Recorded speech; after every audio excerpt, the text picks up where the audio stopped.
So it's great to meet you. I'd love to begin our conversation with going into 4 years ago, we were trying to figure this pandemic out. And the global response was different everywhere we were, but we were all still uncertain how long it was going to take and all the ramifications. How did you survive it, and how did it change you? I thought it was I thought it was wonderful in the beginning Yeah. because England unusually had this wonderful early spring summer.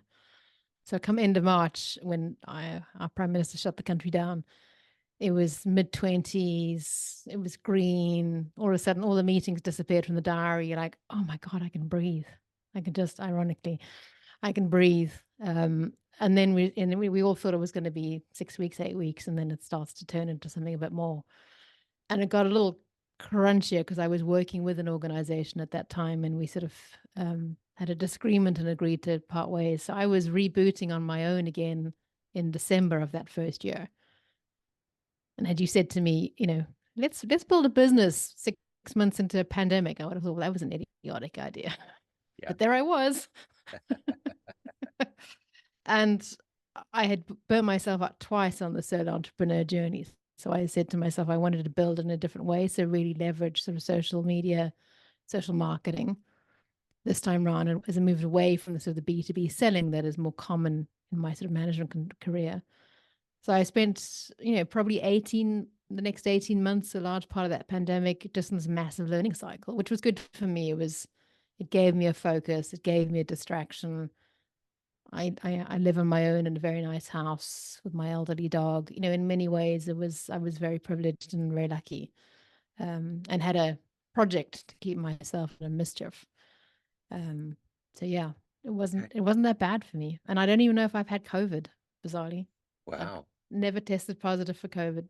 Okay. Can't believe I haven't. Like that would be crazy. But Well, there's if I people have, I out. didn't know it.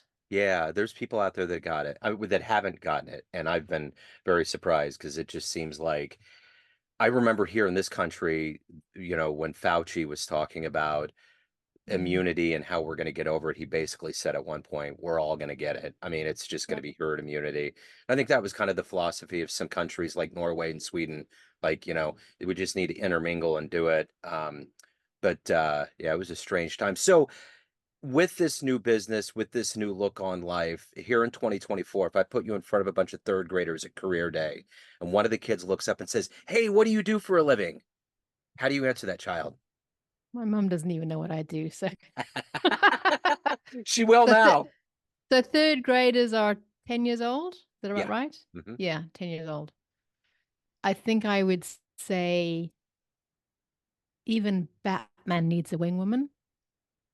And if Batman needed to get better at his detective skills, he'd call in the wing woman and she'd help him get better at the detective skills. I'm that wing woman. I love that. That's one of my favorite It's descriptions cool. ever. Yeah. Are you kidding? And those kids would squeal with delight. I So, know. Yeah. so what did you want to be in the third grade? What was your dream? I find this a challenging question because it's never been clear to me. I spent, was my, I don't look like it now, but I spent most of my life people pleasing. So I was always mirroring back what I thought was expected of me. So I think I talked about astronaut. I remember reading, it was very dependent on what I was reading. So I read a book about this 3,000-year-old mummy they'd found in Ireland, and then worked out a whole bunch of like how the world worked from discovering her. And I'm like, oh, I want to be a person who digs up bones. Then I want to be an astronaut. And then by the time I was my teens, I wanted to be a chemical engineer because my father was an engineer. So very, I don't think I had a true sense of what I wanted. Very Yeah. much mirroring what the adults, I think, what I thought the adults wanted to hear around me. So you're obviously highly driven. You're helping people find their path in life. How did this happen? Take me back to where you were born and raised. What were the seeds that were sown that eventually evolved and grew into who you are today? It's the small existential questions. I mean, uh, we got to hit the ground running here. yeah, let's do it. Let's do it. We've got 20 minutes. It's bottom line, this, Catherine. Um, I was born in Africa, so born in Zambia and raised in South Africa in apartheid. And I think I mentioned that because even though I was white and very privileged in that time, I think if you're born in the 70s or raised in the 70s and 80s and under apartheid, you get this relationship with power and transparency. So I have a really low tolerance for people not speaking the truth, people lying or hiding things, just because that's dark things happen when we do that. And I lived, albeit quite young, I lived through that. So that was sort of I think that really shaped, we had conscription, all the boys that I knew had to go to do 2 years military conscription to fight what we called, well, the language isn't worthwhile repeating here, but what we saw as the enemy, just really dark. So a lot of fear in the country. We grew up with there's we grew up to be scared, which is a terrible way. It's a terrible way to live. Yeah. I chose to do computer science because my father said, as a degree, because my father said psychology, which I had eventually decided what I wanted to do wasn't a real degree. So being the people pleaser that I was, I went and did a computer science degree, which in hindsight, that set me off in like a 20-year management consulting career, which I did very well at. But through all of that was this thread of, is this what it's about? Like, you know. Yeah. And so I moved country, and when I was 30, I moved to England with my then husband. And I think part of that was like just searching, just like maybe it's a different place, maybe it's a different company. What is it? I tried studying psychology. Well, I studied psychology to a honors degree in South Africa. The UK wouldn't recognize it when I moved here, so I had to start again. So this whole just everything felt really hard. And my father died. He died by suicide when in my early 30s, and that just sort of changed my whole way of looking at life. And this sounds very succinct now, but I think it has been 20 years in the making that I have my purpose is around finding meaning in life and living it to the full. Because my father chose not to for his own reasons, whatever they were, we don't know.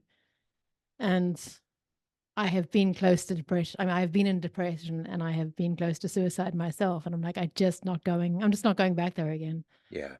So I have fought out of, fought my way into a life that I love, but it's been freaking hard work. I don't think it has to be this hard. Because when I was having all those existential questions of like, what should I be doing? Or I don't care if I help an insurer make a investment between SAP as a finance system, or like I just like doesn't make the world turn faster or better. I Yeah. just don't care. Yeah. There was no one I could talk to about that. You know, Yeah. meaning and purpose and fulfillment. I don't know if it wasn't around 10 years ago or I wasn't hanging out with the right people. I don't know. Yeah. Yeah. Could be both. Yeah. Um, so that's kind of where I've landed now is can we, people I work with, I'm just like this real champion of if it sucks where you are, we get you to leave. What is it you want to be doing with this one precious life? So, who has been kind of an inspirational person or a hero for you in your life? I think ironically, my father is one. He was a massive feminist.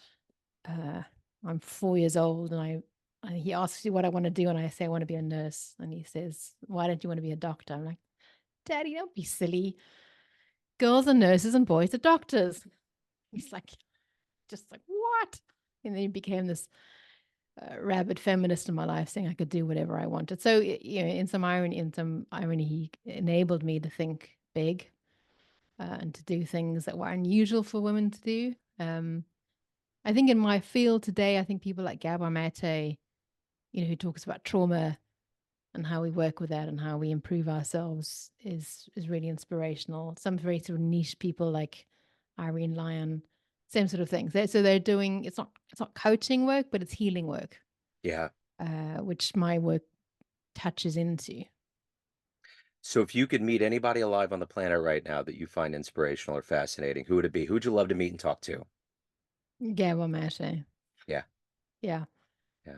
Yeah, I just think the guy's got a brain the size of a planet. Yeah. And real lived experience of trauma and how he's processed that and turned that into something good. Like we all experience trauma, Yeah. big T, little T, whatever whatever it is, however you see it, and it's how do we work with that? How do we heal ourselves to not damage other people in our lives? Whether those are your employees or your kids or your partner, that's our spiritual journey, I think. So you have to parlay a lot out to help your clients. You're helping them get to a better place, but you also have to preserve and take care of yourself. How do you Mm. balance that world? What is it every day that allows you to do both of those, to be satisfied and define your happiness? Caffeine. That's right. Just had a 7-day detox and I'm not going to do that one again. Caffeine is my drug of choice. Yes. I'm very boundaried. I don't work weekends. I don't work after 5. I exercise 90 minutes a day. Um, I eat well. I sleep 8 hours a night.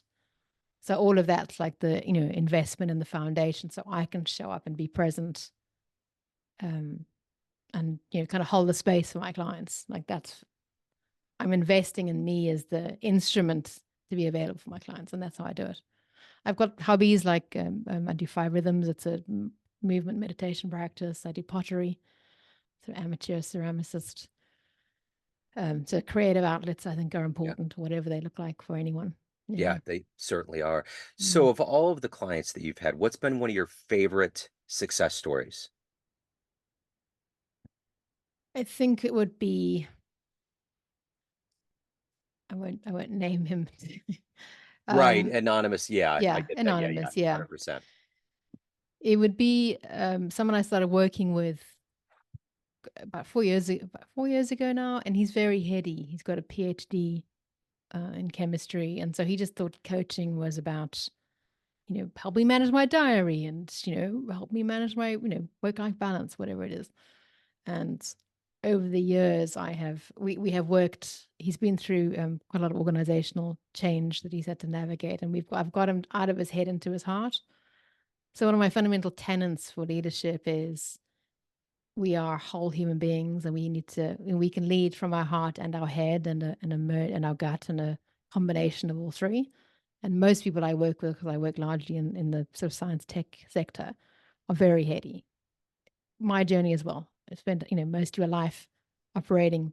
I mean, you're in tech as well, so you will know this. Yeah, And there's a lot of part of the world that needs to be just completely rational. yeah, But when it comes to leading yourself and leading other people, we need to kind of go, we need to get into the feelings and emotions in that. And so the journey that this client and I have gone through in him trusting me enough to go there and trusting that there was some value in it. Um, and then some of the feedback that he got when he left the organization from his team about how he had changed and how much they valued him and saw him now as a mentor in their own life, which is not what they would have said 4 years ago. yeah, So him sort of finding a purpose, even though that wasn't the doorway into the coaching. yeah. So speaking of change and evolution, let's say you have a dream tonight. You run into the 18-year-old version of you. You can give that young version of you a piece of advice based on the life you've lived, the wisdom you've accumulated. What Mhm. advice would you impart? And would that young version of you listen to what you had to say? Well, the younger version of me was a people pleaser, so probably she Yeah, would listen. yeah, She might also listen to the next person who came after her, told her the contrary advice. I would say that as someone who's very organized and very kind of staccato and very young, I love getting to the destination. So, but the advice to my younger self would be the fun comes in the journey, not in the destination. yeah. So chill. I remember a friend telling me that at one point, and it just kind of stopped me, because we're all running towards all of these things. We're all trained like mice in the operant conditioning Yeah. vessel to go for that pellet and just whatever you do, that's the end thing, but it's not about enjoying it. I think part of that too, for me, being in jazz radio, seeing these guys that genuinely do improv all the time. It's Mm. like there's just a different way about them. They're almost cat-like, so it's refreshing. Um, so of all of these things that you've had to overcome and evolve into and become in your life, lots of changes and refining your purpose. What are you the proudest of? Oh, I don't even have the top 3. It's like this might be a bit surprising, but I would say it was 3 years of therapy to get to the bottom of my depression. Like, that was excruciating. I accused my therapist of waterboarding me, like, emotionally, Yeah, 'cause I would come up and have a good story, and then he'd be like, "Yeah, but how are you feeling and what's going on for you?" I'm like, "Ugh, I don't yeah, want this feeling malarkey." Oh, yeah. but it has been the greatest healing journey, or the greatest place of deep healing for me, and which life becomes completely different after that. So I'm proud for sticking to it. I had said to myself 6 months, it ended up being 3 years, and completely life changing. So we get off this call here. You can get into a time machine. You can either go back in time and see one event in human history, or you could leap into the future. Where are you going? Ugh, I don't want to go into the future. Okay. No. No, I'm too pessimistic about the future to go there. What would I do? I would go back to maybe the time of the suffragettes. Okay. Okay. I quite like the idea of being chained to something for a cause. It's back to like purpose. Like, what hill do you want to die on? Yeah. I'm like, I'd be there, Yeah. Yeah. with my Victorian dress chained to the gates of Parliament Square, whatever it was, Sure. causing chaos. Yeah, it's on brand for me, causing chaos. I like that. Nice. So let me ask you this. Everyone has a perception of you out there, family, Mm, friends, clients, that you run the show. What's your perception of you? Who do you think you are? a misfit who wants to be understood. I like it. It reminds me of, have you listened? Are you a fan of Wilco? No, I don't know anything. No. Okay, it's kind of like a alternative band out of Chicago. They Hmm. have a pretty large lore, but there's a song on one of their albums, one of their breakthrough albums called Being There, and it's called Misunderstood. You might Hmm. appreciate it. I'll look that up. Look it up for sure. It's a good song. So if anyone wants to hire you, reach out, learn more about you, any of the good business, where do they go? There are 2 places. If you want to get a bit, hang out with a bit more with me. There's the podcast. I have a podcast called Unsaid at Work, where we talk about all the things that we don't talk about at work, Yeah. um, which is quite a lot. I'm under 80 episodes, and I haven't run out of topics yet. Yeah. So Unsaid at Work, you can find on any platform that you listen to, and my business website is conversationsattheedge.co.uk. Um, could see more about the individual executive coaching office or the team coaching office. And I'm on LinkedIn. I'm posting probably 3 times a week on LinkedIn. So I'd love to have kind of conversations in that. You can look up Stagg-Macey. It's pretty hard. There is only one Stagg-Macey in the business world at this point. Everyone else is retired. Not like Joe Dimino. Right, There's a few of exactly. you. There's a few of you on LinkedIn. It's a little Yes, harder to find you. exactly. Exactly. You're very unique. Yeah. So excellent. This has been wonderful. Thank you for your story. Thank you for your time. Keep doing the I, wonderful work. I appreciate the invite. Thanks, Joe. You have a Thank good you. day. You too.